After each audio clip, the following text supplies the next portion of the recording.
Good evening to you. It's 5:30. I'm Katie Ledger. These are the headlines.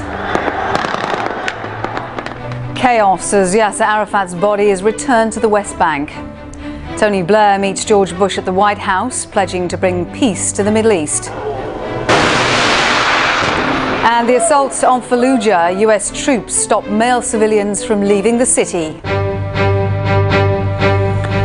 Tens of thousands of Palestinian mourners flocked to the West Bank today to witness the burial of their leader Yasser Arafat in scenes of utter chaos and mayhem. Did you expect to see the scenes that we witnessed this morning when Mr. Arafat was flown back into Ramallah? Yes, undoubtedly. One was expecting this kind of reaction from the Palestinian street. What do you think about what Blair said? I mean, he talked about a four-point plan, clear vision for two states, support Palestinian elections, political, economic security, the disengagement plan going forward. Is all that going to work? Is it going to happen, and will it work? I think the first point we have to remember, Israel must stop its campaign of terror. But Mr. Bush was very evasive in some of his questioning after the press conference when asked about if Mr. Arafat was an obstacle to peace. What response can we expect from the Israeli government? I mean, no more building of settlements, I assume. It's a time of transition for the Palestinian. You have been quoted at the Physicians' Conference for Responsible Medicine in Washington. You say, "I don't believe you have to kill, assassinate too many animal experimenters. I think for 5 lives, 10 lives, 15 human lives, we could save 1 million, 2 million, 10 million non-human lives." And you wonder why you refused entry to the UK? Violence is being used primarily on the other side. Whatever it takes. Does that include assassinating animal experimenters? I'm not advocating it, but I'm just saying when you... Well, we understand that obviously 2 people have been killed in that collision. A number are being treated for injuries. That's at the Pilgrim Hospital in Boston. What we know, as much as we know of the 2 victims at the moment, they were the occupants actually of the van. There were 3 passengers on the train. The guards, the train driver have been taken to hospital.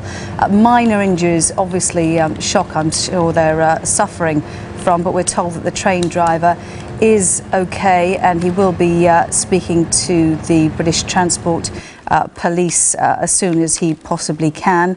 Well, this is the document they filled out. It's a visa application. Technically, it's called a Set O form and allows the applicant to stay indefinitely in the UK. It costs £155 to apply for and is 17 pages long. What should happen to those 5 released Britons coming home? Well, they must obviously be part of our legal system now, and they can only be charged with anything if there's evidence in British law which would sustain a charge.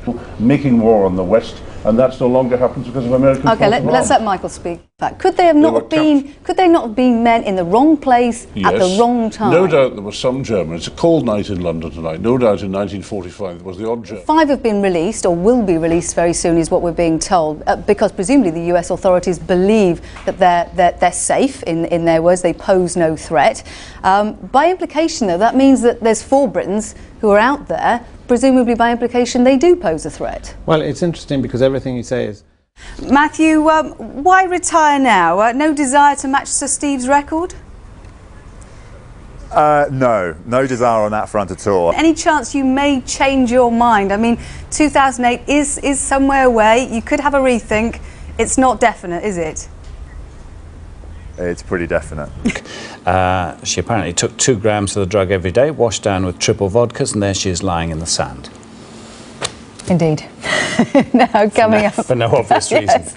Except she's not wearing very much if you look at the picture, Andrew. Oh, coming so up she isn't. On the ITV News Channel. Well, let me just remind you the top story before we go. George Galloway has won £150,000 in libel damages from the Daily Telegraph over allegations that he took money from Saddam Hussein's regime. The judge said the claims were seriously defamatory.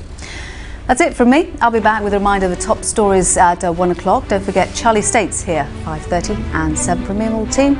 Bye for now.